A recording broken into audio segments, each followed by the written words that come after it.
तुम्ही कधी मुगाच्या डाळीपासून नाश्ता केलात का हो? नसेल केलात तर एकदा नक्कीच करून बघा. नमस्ते, मी ममता. माझ्या एका नवीन व्हिडिओमध्ये तुम्हा सर्वांचं खूप खूप स्वागत करते, अगदी मनापासून. चला तर मग आज आपण मुगाच्या डाळीपासून एकदम पौष्टिक, पोटभरीचा आणि चविष्ट असा नाश्ता करणार आहोत.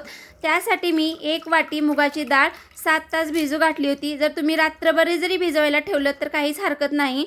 छान डाळ भिजलेली आहे. यावरचं मी सर्व पाणी काढून दिलेलं आहे. तुम्ही बघू शकता डाळ तर आपली छान व्यवस्थित भिजलेली आहे. आता हे भिजवलेली डाळ आहे ना, आपल्याला एका मिक्सरच्या भांड्यामध्ये टाकून घ्यायचं आहे. 1 वाटी डाळ असल्यामुळं ते सर्व डाळ ह्या भांड्यामध्ये बसणार आहे.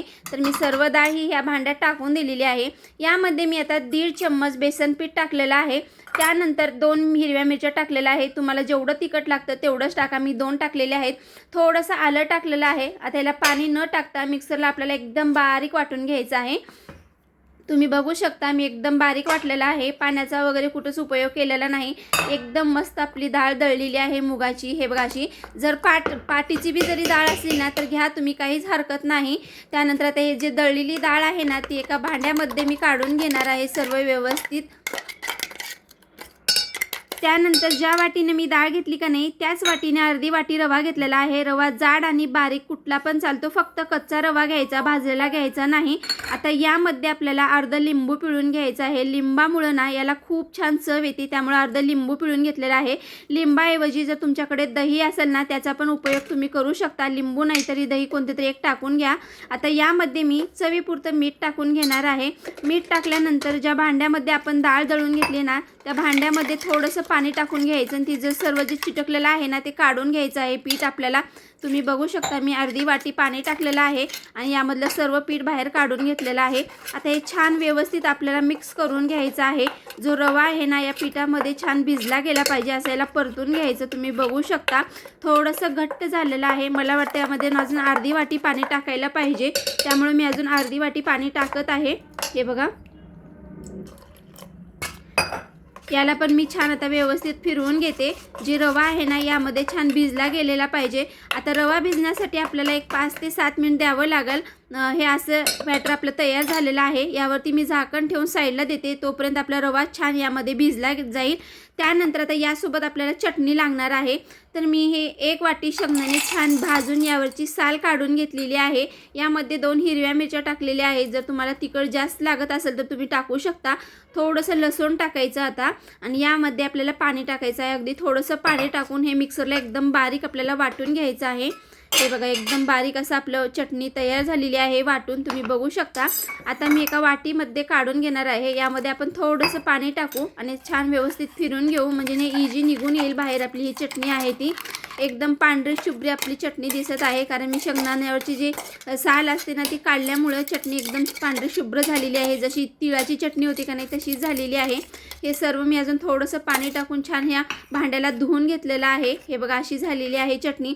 ही चटणी तुम्ही इडलीसोबत पण खाऊ शकता, असंच खायला पण खूप छान लागते. आता यावरती आपल्याला फोडणी द्यायची आहे. मी तेल गरम केलेलं आहे. थोडीशी जिरे मोहरी टाकायची आणि कढीपत्ता टाकायचं. हे सर्व छान तडतडल्यानंतर जी फोडणी आहे ना, जो तडका आहे तो या चटणीवर टाकून द्यायचा आहे. छान याला आता मिक्स करून घ्यायचं आहे आपल्याला. हे बघा असं, हे बघा हे तडका मस्त व्यवस्थित यामध्ये छान मिक्स झालेला आहे. यामध्ये चवीपुरतं मीठ टाकायचं आणि अजून व्यवस्थित याला फिरवून घ्यायचं आहे आपल्याला. अप्रतिम चटणी लागते, ती मी साईडला ठेवते. आपलं पीठ पण छान व्यवस्थित भिजलं गेलेलं आहे. तुम्ही बघू शकता 5 ते 7 मिनिट झालेले आहेत. याला मी एकदा छान असं फिरवून घेते. तुम्हाला समजले असेल की आज आपण काय करत आहोत ते. तर आज आपण मुगाच्या डाळीचे एकदम मऊ असे छान डोसे करणार आहोत. त्यानंतर गॅसवरती मी तवा ठेवते. 1-2 मिनटं थांबायचं. तवा गरम झाले की यावरती आपल्याला पाणी टाकायचं आहे. त्यानंतर कपड्याच्या साहाय्याने व्यवस्थित पुसून घ्यायचं. एका पळीमध्ये ते बॅटर घ्यायचं आहे आणि मधोमध टाकायचं आणि त्या पळीने याला गोल आपल्याला फिरवून घ्यायचं आहे हलक्या हातानं. त्यानंतर हे फिरवलं की पळी उचलून साईडला घ्यायचं. 1-2 मिनटं थांबायचं. व्यवस्थित ह्याला भाजू द्यायचं. हे भाजल्यानंतर ऑटोमॅटिक सुटतं. त्यानंतर एका चम्मचच्या साहाय्याने आपल्याला पलटून घ्यायचं आहे आणि खालची साईड पण व्यवस्थित भाजून घ्यायचं आहे.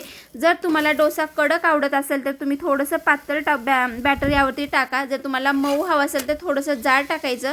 व्यवस्थित हे भाजल्यानंतर आता आपण याला चटणीसोबत खाणार आहोत.